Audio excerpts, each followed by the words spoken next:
Alright, তো newly launch nothing phone 3A আর 3A pro কি nothing phone 2A কে টক্কর দিতে পারবে? Let's find out. তার আগে চলো নাথিং ফোন 3A আর 3A প্রোটাকে একটু ভালো করে দেখে নিই। অ্যাট ফার্স্ট আমি বলবো নাথিং ফোন 3A আর 3A প্রো ডিজাইন নিয়ে। ডিজাইনটা নাথিং সবসময় ইউনিক করে থাকে, যেখানে পেছনে পুরো ট্রান্সপারেন্ট ব্যাক ডিজাইন দিয়ে থাকে। আর এই ডিজাইনের মধ্যে এবারে সব থেকে মেজর বড় চেঞ্জ হচ্ছে, আগের বার যেমন নাথিং 2A তোমরা দেখেছিলে প্লাস্টিকের ব্যাগ দিয়েছিল, এবারে এখানে সেখানে গ্লাস করে দিয়েছে। অর্থাৎ নাথিং ফোন 3A আর 3A প্রোতে তোমরা গ্লাস ব্যাগ পাবে, যেটা খুব বড় একটি আপডেট। এছাড়া এদের ডিজাইন তো খুবই ইউনিক, যেখানে ব্যাক সাইডে তোমরা গ্লিপ লাইট পেয়ে যাবে নাথিং 2A তে যেমন ছিল, শুধু এখানে একটু চেঞ্জ রয়েছে। গ্লিপ লাইটের ডান দিকটা তোমরা একটু রাউন্ডিং শেপ পাবে, এছাড়া ওভারঅল সবই একই। এছাড়া 2A আর 3A তে ব্যাক সাইডের ভেতরে যে সমস্ত কিছু দেখা যেত সেইগুলোতে তোমরা খুবই চেঞ্জ একটা পাবে, সেটা তোমরা হাতে নিলেই বুঝতে পারবে। তো চলো এবারে কথা বলি পোর্টস আর বাটনের উপর। তো তোমরা যদি 2A আর 3A কে পাশাপাশি রাখো তো এর সমস্ত পোর্ট সমস্ত বাটন সেম পাবে, শুধু 3A আর 3A প্রোতে একটা এক্সট্রা এসেন্সিয়াল কি বাটন পাবে, যেটা তোমরা পাওয়ার বাটনের নিচে পেয়ে যাবে। এটা নাথিং এর নতুন ইউনিক একটা বাটন, এর সাহায্যে তোমরা স্ক্রিনে চলা যে কোনো কিছু এক ক্লিকেই স্ক্রিনশট নিতে পারবে এবং তার নোটও লিখতে পারবে। আর তোমরা যদি এসেন্সিয়াল কিটাকে প্রেস এন্ড হোল্ড করে রাখো তাহলে এখানে তোমরা ডাইরেক্ট রেকর্ড করতে পারবে। আর এতে একটা আলাদা অ্যাপস রয়েছে যাতে এই সমস্ত রেকর্ডিং এই সমস্ত নোটস গুলো সেভ হবে, যেটা তুমি পরে সেটা ওপেন করে দেখতে পারবে। তো চলো কথা বলি ডিসপ্লে নিয়ে। তো এখানে তোমরা নাথিং ফোন 3A আর 3A প্রোতে একই ডিসপ্লে পেয়ে যাবে 6.77 inches full HD amulet panel, যেটা 120 হার্টজ রিফ্রেশ রেটে কাজ করে। আর এটা একটা 10 বিট প্যানেল, যার জন্য তুমি কালার অ্যাকুরেসিটাও আরো ভালো দেখতে পারবে। আর এই ডিসপ্লেটা আরো সুন্দর লাগবে কারণ এতে রয়েছে সিমেট্রিক্যাল বেজেল, অর্থাৎ তুমি চারদিকেই সমান বেজেল দেখতে পেয়ে যাবে, তার জন্য ফোনটাকে ফ্ল্যাগশিপ লেভেলের ফোনের মতো দেখতে লাগে।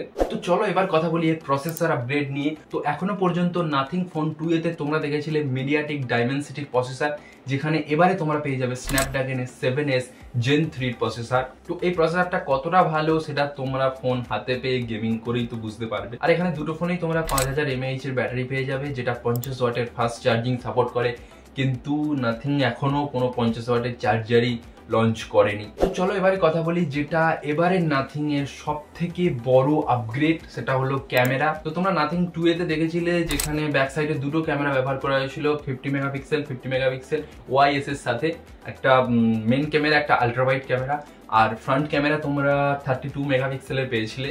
সেখানে এবারে তোমরা নাথিং ফোন 3A তে পেয়ে যাবে তিনটে ক্যামেরা ব্যাক সাইডে, যেটা 50 মেগাপিক্সেল 50 মেগাপিক্সেল আর 8 মেগাপিক্সেল। যেখানে 50 মেগাপিক্সেলের মেন ক্যামেরা আর 50 মেগাপিক্সেলের 2x টেলিফটো লেন্স, যার সাহায্যে পোর্ট্রেটের ছবি নেক্সট লেভেল পর্যন্ত আসবে।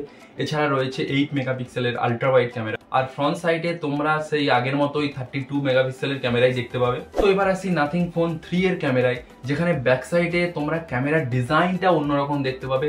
একটা সার্কেলের মধ্যে তিনটে ক্যামেরা রয়েছে, যেখানে 50 মেগাপিক্সেল 50 মেগাপিক্সেল প্লাস 8 মেগাপিক্সেল। যেখানে 50 মেগাপিক্সেলটা হচ্ছে মেন ক্যামেরা, আর 50 মেগাপিক্সেলটা হচ্ছে পেরিস্কোপ লেন্স, আর 8 মেগাপিক্সেল যেটা হচ্ছে আলট্রা ওয়াইড ক্যামেরা। আর এই ফ্রন্ট সাইডে একটা আপডেট হচ্ছে, এখানে তোমরা 50 মেগাপিক্সেলের একটা সেলফি ক্যামেরা দেখতে পাবে, যার কারণে ফটো তো একদম নেক্সট লেভেল আসবে। তো চলো এবার কথা বলি এর ইন্টারনাল ডিজাইন অর্থাৎ এর ওএস।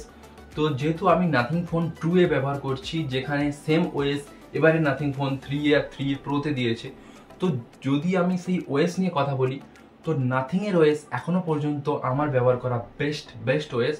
কেননা এখানে তোমরা কোনো অ্যাপস দেখতে পাবে না, কোনো এক্সট্রা অ্যাপস ডাউনলোড করা দেখতে পাবে না। তোমাদের যেগুলো দরকার সেগুলো রাখতে পারবে, আর যেগুলো দরকার না সেগুলো তুমি ডিলিট করে দিতে পারবে। যেখানে তোমাদের ফোনে হয়তো নেট নেই কিন্তু তোমরা এন্টারটেনমেন্ট কি করে করবে, তো এখানে কাস্টমাইজ করো, অনেক রকম কাস্টমাইজ দিয়েছি। তো এবারে প্রাইস নিয়ে যদি কথা বলি, তো এখানে নাথিং ফোন 3 এর 8GB 128GB অর্থাৎ যেটা বেস্ট ভেরিয়েন্ট, সেটার দামই ফ্লিপকার্টে এখন শো করছে 24,999। আর এর যে আরেকটা ভেরিয়েন্ট যেটা হচ্ছে 8GB 256GB, এর প্রাইস এখন ফ্লিপকার্টে শো করছে 26,999। আর নাথিং ফোন 3A প্রোর যেটা বেস্ট ভেরিয়েন্ট অর্থাৎ 8GB 128GB, যেটার এখন দাম ফ্লিপকার্টে শো করছে 29,999। আর এর যে হায়ার ভেরিয়েন্টটা রয়েছে অর্থাৎ 12GB আর 256GB, যার প্রাইস করেছে ফ্লিপকার্টে শো করছে 33,999। যেখানে এই ফোনটা তোমরা 8GB 256GB তেও কিনতে পারবে। এটা এবার তোমরা দেখে নেবে তোমরা কোনটা নেবে। তো তো চলো এবার বলি আমার কেমন লেগেছে, কেননা আমি যেহেতু নাথিং ফোন 2A ব্যবহার করছি, যেটা আমি ফ্লিপকার্টের সেলে পারচেস করেছিলাম, যেটা আমার পড়েছিল 19,999। তো ওভারঅল আমার ফোনটা তো ভালো লেগেছে। তো স্পেশালি এবারে নাথিং 3A সিরিজে যেটা ফোকাস করেছে সেটা হচ্ছে ক্যামেরা, কারণ দুটো ফোনেই ক্যামেরা ইউনিক এবং ক্যামেরা অন্যরকম দিয়েছে। তো সেটা তো ক্যামেরা টেস্ট করলেই বোঝা যাবে যে নাথিং ফোন 2A কে টক্কর দিতে পারে নাকি। আর ওভারঅল ভিডিওটা কেমন লাগলো, ভালো লাগলে লাইক করে চ্যানেলটাকে সাবস্ক্রাইব করে দাও আরও এরকম টেক ভিডিও দেখার জন্য। দেখা হবে অন্য কোনো টেক ভিডিওতে, ততক্ষণের জন্য টেক কেয়ার, বাই।